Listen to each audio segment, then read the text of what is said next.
دعاؤں سے مولا منا لوں تجھے میں پریشان دل میں بسا لوں تجھے میں دعاؤں سے مولا منا لوں تجھے میں پریشان دل میں بسا لوں تجھے السلام علیکم ورحمۃ اللہ وبرکاتہ۔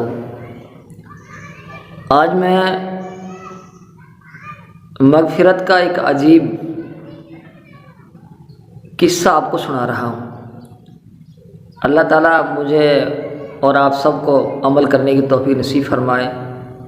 بہت عجیب قصہ مغفرت کا، بہت دردناک بھی ہے، تو میری رائے یہ کہ آپ اس کو تنہائی میں سنیں، کیونکہ جہاں بہت سارے بیٹھے ہوتے ہیں جب وہاں سنتے ہیں تو وہ بات دل تک نہیں پہنچتی جس بات کو دل تک پہنچنا چاہیے۔ تو میری اپنی سمجھ، اپنی رائے یہ ہے کہ ہم اس واقعے کو ضرور سنیں اور پورا سنیں اور تنہائی میں بیٹھ کر سنیں۔ انشاءاللہ مجھے امید ہے کہ اس سے جو سنے گا اس کے دل پہ اثرات ضرور آئیں گے اور اس کی حالت بدلے گی، اور اللہ کی طرف سے بھی ہمارے لیے نماز، دین کی، اچھے کاموں کی ہمیں توفیق ملے گی۔ تو یہ ایک مغفرت کا ایک عجیب واقعہ۔ پہلے زمانے میں حسن بصری رحمۃ اللہ علیہ ایک بہت بڑے بزرگ گزرے دنیا میں۔ تو وہ جب درس دیتے تھے، انہی بچوں کو سبق پڑھاتے تھے، تو ان کے سبق کے اندر، ان کے درس کے اندر ایک عورت آتی تھی۔ عورت بہت مالدار تھی اور نیک صالح تھی، متقی پرہیزگار تھی، لیکن جب وہ سبق دیتے تھے ان کے سبق میں آ کر وہ بیٹھتے تھے۔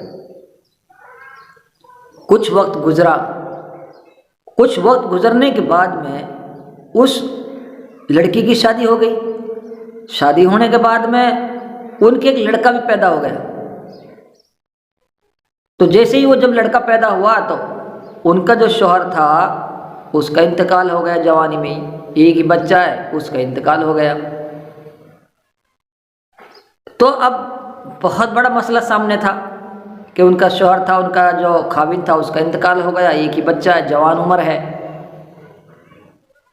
تو انہوں نے اس سے بہتوں نے رائے مشورہ ان کے لیے دیا ہوگا، کسی نے کہا ہوگا شادی کر لے دوسری۔ تو انہوں نے کہا کہ میں شادی تو کر لیتی، شادی کر لوں گی تو مجھے دوسرا خاوند مل جائے گا، لیکن اس بچے کا کیا ہوگا، اس کی زندگی تو ویران ہو جائے گی۔ تو اس نے بہرحال شادی نہیں کی اور اسی ایک بچے پر اپنی زندگی گزارنے کا انہوں نے ارادہ کر لیا کہ مجھ سے شادی نہیں کرنی، مجھے اس بچے کے ساتھ ہی اپنی زندگی اب گزارنی ہے۔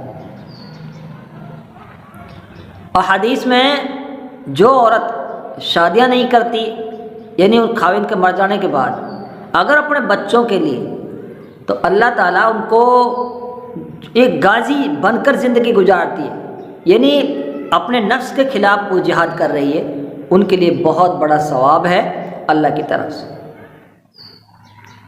تو اس عورت نے ارادہ کر لیا کہ میں اب اسی بچے کے ساتھ اپنی زندگی پوری کروں گی۔ اس بچے کی پرورش کے لیے وہ فکر مند ہو گئی۔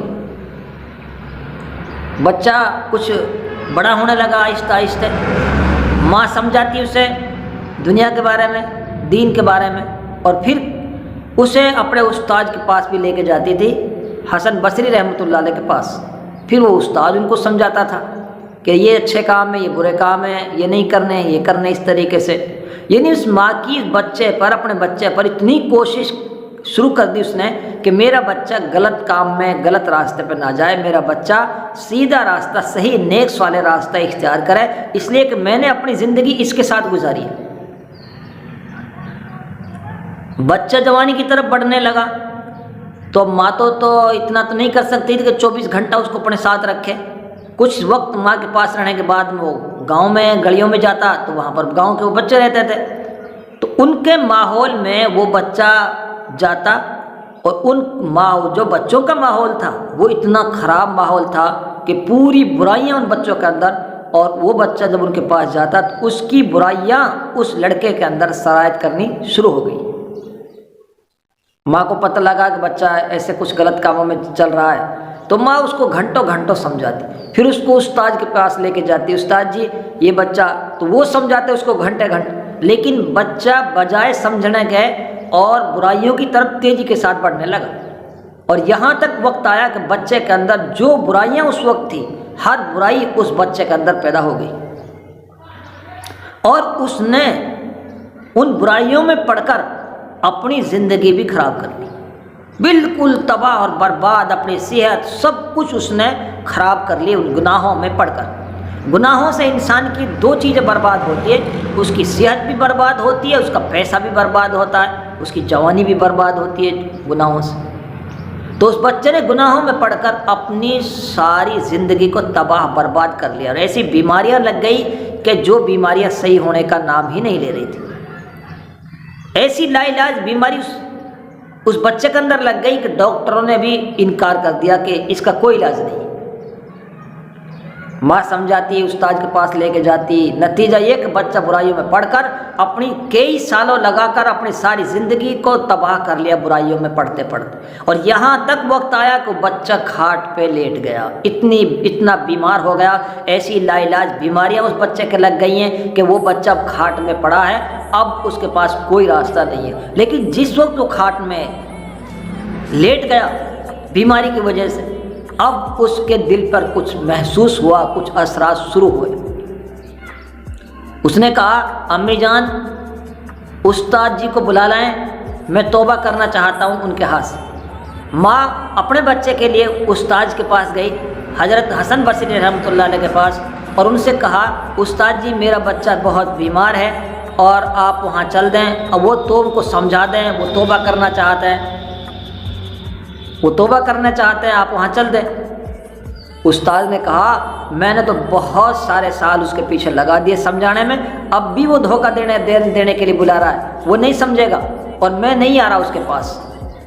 اس کی ماں نے کہا کہ استاد جی اس نے تو ایک بات اور بھی کہی تھی کہ اگر میں مر جاؤں تو میری جنازے کی نماز کو بھی حسن بصری رحمۃ اللہ علیہ پڑھائیں گے۔ استاد نے کہا میں اس کی جنازے کی نماز بھی نہیں پڑھاؤں گا، کیونکہ میں نے نماز پڑھتا ہی نہیں دیکھا ہو۔ ایک مذہب کے نزدیک جس کو کبھی زندگی میں نماز نہ پڑھتے ہوا دیکھا ہو اس کی نماز بھی نہیں پڑھاتے۔ تو اس حسن بصری رحمۃ اللہ علیہ نے کہا کہ میں اس کی جنازے کی نماز بھی نہیں پڑھاؤں گا، نہ میں اس کے پاس آؤں گا۔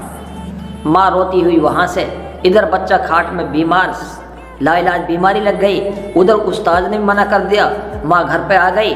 جب بچے نے ماں کی صورت کو دیکھا تو ماں کی آنسوں سے آنسو نکل رہے تھے۔ بچے نے پوچھا کہ ماں کیا ہوا؟ اس نے کہا کہ حضرت نے تو یہاں آنے سے منع بھی کر دیا اور یہ بھی کہہ دیا کہ میں اس کی جنازے کی نماز کو بھی نہیں پڑھاؤں گا۔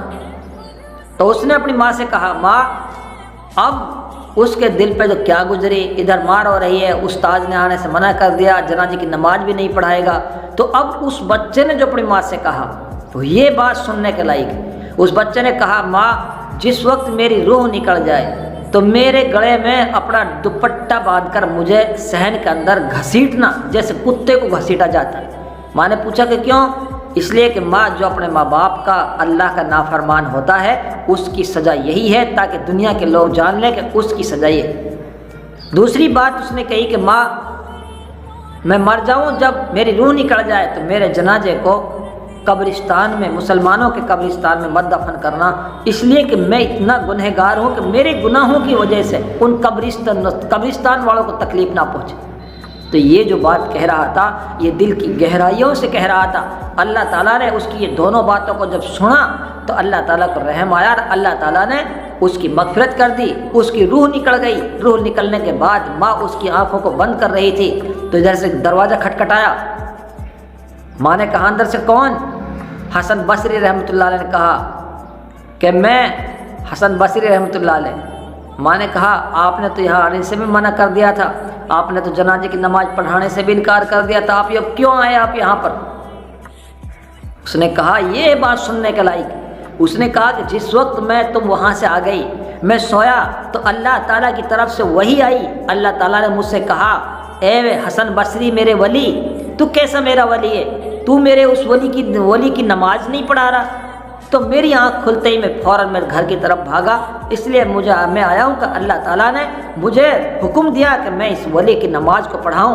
اللہ تعالیٰ نے ان دو باتوں پر ہی، ان دو بات جو دل کی گہرائیوں سے نکالی، اللہ تعالیٰ نے اس کی مغفرت کر دی۔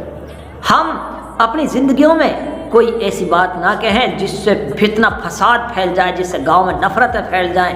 ہم کوئی ایسی بات کہیں کہ جس سے پیار و محبت جڑ جائے۔ ہو سکتا ہے دن میں کوئی ایسی بات ہم کہہ دیں جس سے دو دل مل جائیں، آپس میں پیار محبت بڑھ جائے۔ اللہ تعالیٰ اس کی وجہ سے ہمیں جنت میں بہت بڑا مقام حاصل کریں گے۔ اور اگر ہم نے اپنی زبان سے کوئی ایسی نفرت والی بات نکال دی تو اللہ تعالیٰ ہمیں جہنم میں بھی اتنی دور پھینک دیں گے جتنی دور کے آسمان و زمین کا فاصلہ ہے۔ اس لیے ہم سب اپنی زندگیوں کی قدر کریں، ہم 5 وقت کی نماز پڑھیں، ہم یہ کھانا، یہ کپڑا پہننا، یہ سونا، یہ ساری اللہ کی نعمتیں ہیں، یہ ساری اللہ کی نعمتیں۔ ہم ایسے زندگی گزار رہے ہیں جیسے کہ ایک جانور زندگی گزارتا ہے، وہ کھا لیا پھر کھا لیا پھر سو گیا پھر کھا لیا۔ ہم انسان ہیں، ہم کو اشرف المخلوقات میں اللہ نے انسان بنایا، ہمیں ایمان کی دولت دی، ہمیں مسلمان بنایا۔ ہم کبھی اپنی زندگی میں نماز نہ چھوڑیں، کبھی ہم کسی کو پڑوسی کو نہ ستائیں، ہم کسی کو گالی نہ دیں، ہم سب ایک دوسرے کے ساتھ اچھے کام کریں۔ اللہ تعالیٰ مجھے اور آپ سب کو عمل کرنے کی توفیق نصیب فرمائیں۔